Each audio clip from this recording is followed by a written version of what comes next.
All right, everybody, welcome back for another deep dive. Yeah, it's exciting to be back. This time, we are talking free cash flow, Free cash flow, yes. which I think a lot of people kind of hear about it, maybe have like a vague sense of what it is. Yeah, they hear it on the news all the time, right? Yeah, but maybe they don't totally get it. So, I feel like free cash flow, it's thrown around a lot. yeah, It can be one of those kind of buzzy terms that can be tough to grasp, yeah, but it's such a fundamental concept in finance. right. So that's what we're doing today. We're getting into the nitty-gritty of free cash flow. Love it. And we are using some excerpts from a pretty cool financial analysis textbook to help us out here. Yeah, some great source material.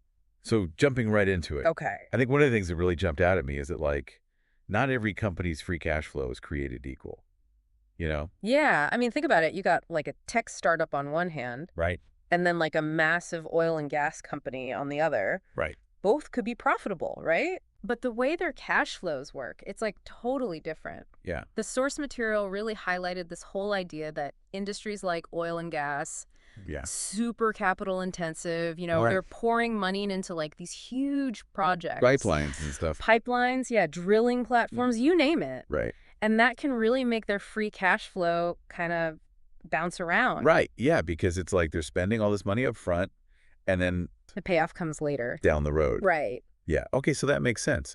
But then I'm also thinking, if free cash flow can be so, like, variable, Right. then how can we really rely on it as like a good indicator of anything? Yeah, you're hitting on a key point for sure. Yeah. You got to look at the trend over time Okay. instead of just like a single snapshot. Right. You want to zoom out and see like what's the pattern. So, like, is it generally stable or is it growing? Exactly. Yeah. Is it growing steadily, Yep. shrinking? Right. That tells you a lot more. Okay. So it's not about the exact number Yeah. at any given time. Right. It's more about the direction that it's headed. Totally. I think of it like personal finances. Yep. Like if you have 1 month where you have a big expense, Right. doesn't mean you're like financially doomed. Right. But if you're constantly overspending every month, Yeah.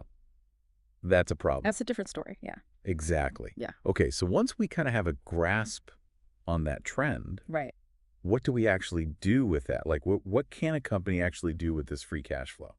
This is where it gets really interesting, I think, because it's discretionary cash. Yep. Like the company has choices, Options. options, exactly. Okay. Like they could reinvest that cash back into the business. Okay. How would they do that? Well, they could fund research and development, Okay. expand into new markets, Okay. maybe even like acquire other companies. Right. Or they could be like, you know what, let's give some of this back to our shareholders. Yep. Dividends, stock buybacks. Or like the responsible thing, pay down some debt and like strengthen their balance sheet. Right. Make the company look more appealing Exactly. to investors and stuff. Totally. Yeah. Okay. But now I'm thinking, couldn't a company intentionally keep their free cash flow low? Mm. Like, what if they're dumping a ton of money into, like, You're picking up on the nuances here. I try.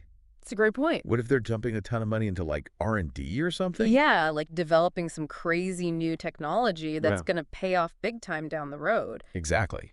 But in the short term, their free cash flow might look kind of weak, Right. but it might actually be a really smart move for the future. Right. So then low free cash flow isn't automatically a bad thing. Exactly. You got to look at the context. Right. Are they investing heavily in things that are going to pay off later? Right. It's like you said before, it's like looking at the whole picture. The whole picture, that's the key. The trend. Exactly. Okay. So it's kind of like we're learning this, like, secret language I like to, like, decipher a company's financials. Yeah, you're not just looking at the raw numbers, you're digging deeper Right. to understand the story behind them. Exactly. So, like, let's say I'm comparing two companies. Okay. One is consistently using its free cash flow to buy back its own stock. Okay. The other one is investing heavily in, like, renewable energy projects or something. Interesting contrast. What does that tell me about them? Well, it suggests different priorities, right? Yeah. The buyback company, they might be all about like boosting their stock price in the short term, Uh-huh. keeping their shareholders happy. Right. Where? The renewable energy company, they're playing the long game. Okay. They're thinking about sustainability, Right. future growth, Interesting. even if it means maybe their free cash flow is a little lower right now. Wow.